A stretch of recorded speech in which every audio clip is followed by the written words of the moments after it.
back to Ogea Lawson Non-Euclidean Geometry, Part 2. In this part, we will be exploring elliptical geometry. So, do Euclid's postulates hold for elliptical geometry? Postulate 1. Through any 2 points, there are exactly one line.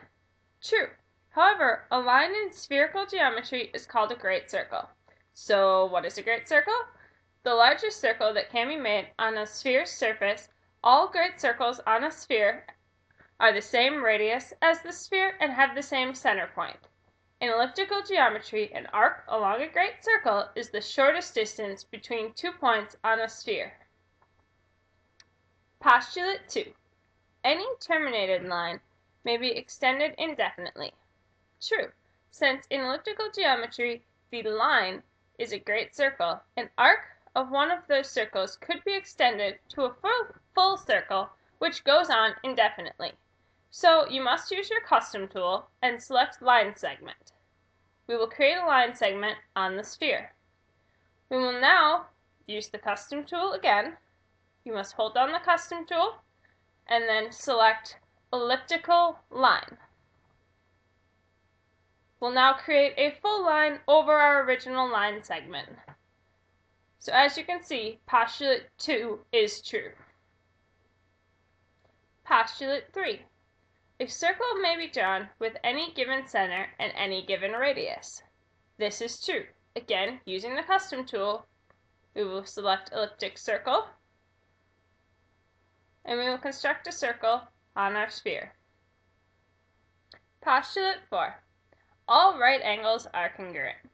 True, any angle constructed as a perpendicular will be 90 degrees and congruent to all other 90-degree angles. To demonstrate this, we will begin by selecting elliptic line. We will draw a line on our sphere. We will then go to the custom tool and select elliptic perpendicular with a point on line. We will then construct a perpendicular circle to our elliptic line. We will now construct one more perpendicular. Now, we know that these should be 90 degrees because they are perpendicular. But to prove this, we can use our elliptic angle custom tool to measure the angles. As you can see, the measure of angle ABA is 90 degrees.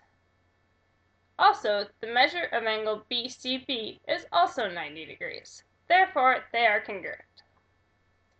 Postulate 5. For a given line and a point, there is only one line parallel to the first line passing through the point. This is false. Remember, a line in spherical geometry is a great circle. All great circles intersect at 2 points. Therefore, Euclid's postulate 5 does not hold for spherical geometry. As you can see in the picture on the left, the horizontal lines appear to be parallel. However, these are not true lines. Because they are not actually great circles, they cannot be considered parallel lines. Here we will look at the angle measures of elliptical triangles. When adding together the 3 measurements of each angle of a triangle on a sphere, the total will always be greater than 180 degrees.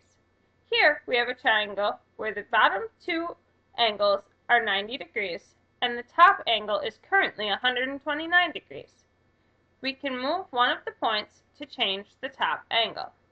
However, you can see the total of the 3 triangle angles is always greater than 180 degrees. Note, when measuring the angles, the elliptic angle custom tool must be used. Elliptical triangle area. Because of the curve of the sphere, the triangle area will be distorted compared to a flat surface. However, the triangle's area is proportional to the size of the triangle, and so are the angles of the triangle. So we can guess that the triangle's area is related to the sum of the angles, which is true. Area of a spherical triangle equals sum of the vertices minus pi. This also holds for any convex polygon on a sphere. Area equals sum of vertices minus the quantity n minus 2 times pi, where n is the number of sides of the polygon. Elliptical circles. When a circle is drawn on a sphere, it appears that the center is not located in the center, but closer to the middle of the sphere. Why? It is sort of an illusion, because point Z is farther away because of the curve of the sphere.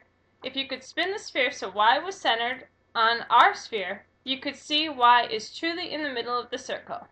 However, if you look at the two measures of the radiuses, you will see that they are truly equal, even though they don't appear that way.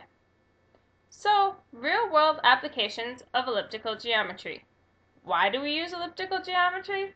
A common use is navigation. What is the shortest flying distance from New York to Tokyo? Logically, since Tokyo is south of New York and we commonly look at a flat map, we would assume flying straight there would be shortest. However, flying north over Alaska is actually shorter because it follows a great circle. Astronomy is also a common use of elliptical geometry. Astronomers use similar concepts to define the position of the stars in the sky. Wow, Sam, I really learned a lot about non-Euclidean geometry. Me too, Heather. Let's go see if we can apply this to the real world. See you later!